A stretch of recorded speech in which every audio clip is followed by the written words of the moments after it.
പിതാവിന്റെയും പുത്രന്റെയും പരിശുദ്ധാത്മാവിന്റെയും നാമത്തിൽ ആമേൻ. ക്രിസ്തുവിൽ സ്നേഹമുള്ളവരെ, വിശപ്പിന്റെ പേരാണോ നോമ്പ്? അല്ല, അത് വിഭജനത്തിന്റെ മതിലുകൾ തകർക്കുന്ന ഒരു ആത്മീയ വിപ്ലവമാണ്. നാം നമ്മുടെ ശരീരത്തെ പട്ടിണിക്കിടുമ്പോൾ നമ്മുടെ ആത്മാവ് എന്തു ഭക്ഷിക്കുന്നു എന്ന ചോദ്യമാണ് ഈ നോമ്പുകാലത്ത് ദൈവം നമ്മോട് ചോദിക്കുന്നത്. കപ്പദോക്യയിലെ വലിയ മാർ ബസേലിയോസ് നമ്മെ നോക്കി പ്രകാരം ചോദിക്കുന്നു: സഹോദരനെ വെറുപ്പുകൊണ്ട് കടിച്ചു കീറുന്നു എങ്കിൽ നീ മാംസം വർജിക്കുന്നതിൽ എന്തർത്ഥമാണ് ഉള്ളത്? What good is it to abstain from meat if we devour our brothers with hatred? ഈ ചോദ്യം നമ്മുടെ നോമ്പിന്റെ അടിവേരറക്കുന്ന ഒന്നാണ്.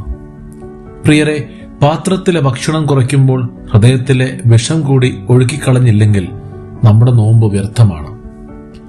യെശയ്യാ പ്രവാചകൻ 58-ാം അധ്യായത്തിൽ ദൈവത്തിന് ഇഷ്ടമുള്ള ഉപവാസത്തെക്കുറിച്ച് പറയുന്നുണ്ട്. ദുഷ്ടതയുടെ ബന്ധനങ്ങളെ അഴിക്കുന്നതും നുകത്തിന്റെ കയറുകളെ പൊട്ടിക്കുന്നതുമല്ലയോ എനിക്കിഷ്ടമുള്ള ഉപവാസം എന്ന്. നമ്മുടെ നോമ്പ് പലപ്പോഴും നമ്മുടെ അഹങ്കാരത്തെ തഴുകിയുറക്കലാണ്. ഞാൻ മത്സ്യം ഉപേക്ഷിച്ചു, ഞാൻ മാംസം ഉപേക്ഷിച്ചു എന്ന് നാം അഭിമാനിക്കുന്നു. എന്നാൽ വർഷങ്ങളായി നമ്മോട് പിണങ്ങി നിൽക്കുന്ന ഒരു വ്യക്തിയോട്, അല്ലെങ്കിൽ നമ്മെ ദ്രോഹിച്ച ഒരുവനോട് ഒന്ന് ക്ഷമിക്കാൻ, ഒന്ന് പുഞ്ചിരി സമ്മാനിക്കാൻ നമുക്ക് കഴിഞ്ഞില്ലെങ്കിൽ നാം ഉപേക്ഷിച്ച മത്സ്യവും മാംസവും ദൈവത്തിന് മുമ്പിൽ കേവലം പ്രഹസനങ്ങൾ മാത്രമാണ്. നമ്മെ സ്നേഹിക്കുന്നവരെ തിരികെ സ്നേഹിക്കാൻ ഏതൊരു പുറജാതിക്കാരനും കഴിയും. എന്നാൽ നമ്മെ വെറുക്കുന്നവന്റെ, നമ്മെ കുറ്റപ്പെടുത്തുന്നവന്റെ മുഖത്ത് നോക്കി ഹൃദയപൂർവ്വം ക്ഷമിക്കുവാൻ കഴിയുന്നിടത്താണ് യഥാർത്ഥ ക്രിസ്ത്യാനി ജനിക്കുന്നത്. അതാണ് കുരിശിന്റെ തത്വശാസ്ത്രം. വിശുദ്ധ ജോൺ ക്രിസോസ്റ്റം പറയുന്നു: നീ ദേവാലയത്തിൽ കാഴ്ചവെക്കുന്നതിനേക്കാൾ വലുതാണ് നിന്റെ സഹോദരനോട് നീ നിരപ്പാകുന്നത്.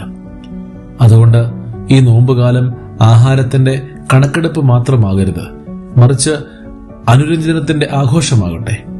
ഇന്ന് ഈ നിമിഷം നമ്മുടെ മനസ്സിനെ ഒന്ന് പരിശോധിക്കാം. ആരുടെയെങ്കിലും മുഖം ഓർക്കുമ്പോൾ ഉള്ളിൽ കനൽ എരിയുന്നുണ്ടോ? എങ്കിൽ ആ കനൽ കെടുത്തുന്നതാവട്ടെ നമ്മുടെ ഇന്നത്തെ നോമ്പ്.